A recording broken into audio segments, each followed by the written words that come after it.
If you struggle with boundaries, if saying no makes your chest tight, if you replay conversations in your head wondering whether you were too much or not enough, I need you to hear this first. You are not bad at boundaries. You are not selfish. You are not broken. And you are not failing at healing. You are responding exactly the way someone responds when boundaries were never safe. And if you stay with me until the end of this video, you may finally understand why this has always felt so hard, and why none of it means there is something wrong with you. Why this hurts so much. For many survivors, boundaries weren't taught. They were punished. Silence was safer than honesty. Compliance was safer than needs. Being easy was safer than being real. So your body learned something long before your mind did: connection matters more than self-protection. That's why boundaries don't feel empowering at first. They feel dangerous. And that fear doesn't come from weakness. It comes from memory. Your nervous system remembers what it cost you to speak up. Mistake number 1, over-explaining, the need to be understood. One of the biggest boundary mistakes survivors make is explaining instead of setting. Not because they're unsure, but because they're trying to be safe. You explain because once, being misunderstood had consequences. You learned that clarity might protect you. That if you just say it the right way, you won't be punished. But here's the truth no one told you: safe people don't require justification. And unsafe people use explanations as openings. A boundary is not a courtroom. You don't need evidence. You don't need approval.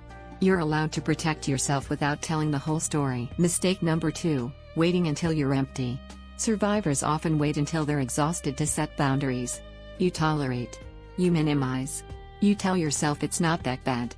Until one day, something breaks. And then you feel guilty. Ashamed. Like you overreacted. But you didn't wait because you're passive. You waited because your body learned, speaking too early isn't safe. So you waited for certainty. For proof. For permission. And by the time you spoke, you were already hurting.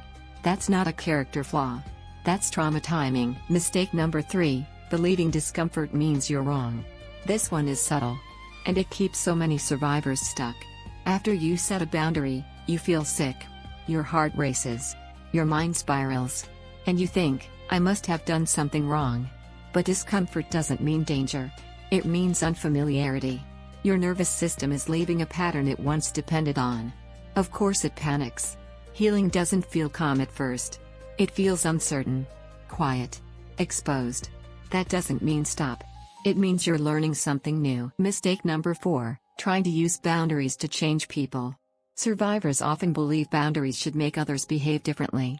Because once, your safety depended on others changing. But boundaries aren't about controlling people. They're about choosing yourself. A boundary is not, you need to stop. A boundary is, I will no longer stay. And that terrifies survivors.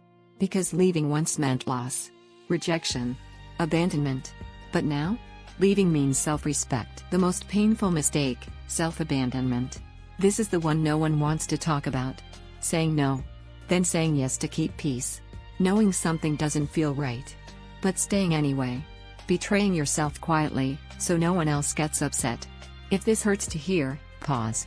Breathe. You didn't self-abandon because you're weak. You did it because once, choosing yourself wasn't an option. That behavior kept you alive.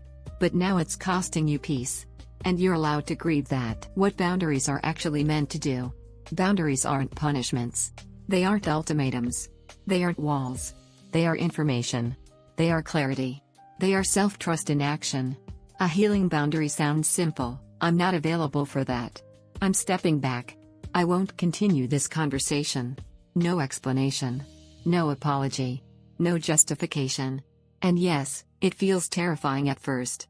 But over time, your body learns something new: I can protect myself and still survive. What healing boundaries feel like. One day, boundaries stop feeling loud. You use fewer words. You explain less. You feel calmer saying no. Not because you don't care, but because you finally care about yourself too. You stop negotiating your worth. You stop shrinking. You stop needing permission. And peace slowly replaces guilt. If you've made it to the end of this video, I want you to know something important. You're not behind. You're not broken. You're not failing at healing. You're unlearning survival patterns that once kept you safe, even if they cost you yourself. And that kind of unlearning takes time. It takes gentleness. It takes patience you were never given. If this video made you feel seen, if it put words to something you've carried quietly for a long time, this space is here for you. This channel is for slow, trauma-informed healing. No pressure. No fixing. Just understanding. If you'd like to continue this work together, you're welcome to subscribe, only if it feels supportive for you. And before you go, tell me in the comments, which part of this video felt like it was describing you. You're not alone in this anymore.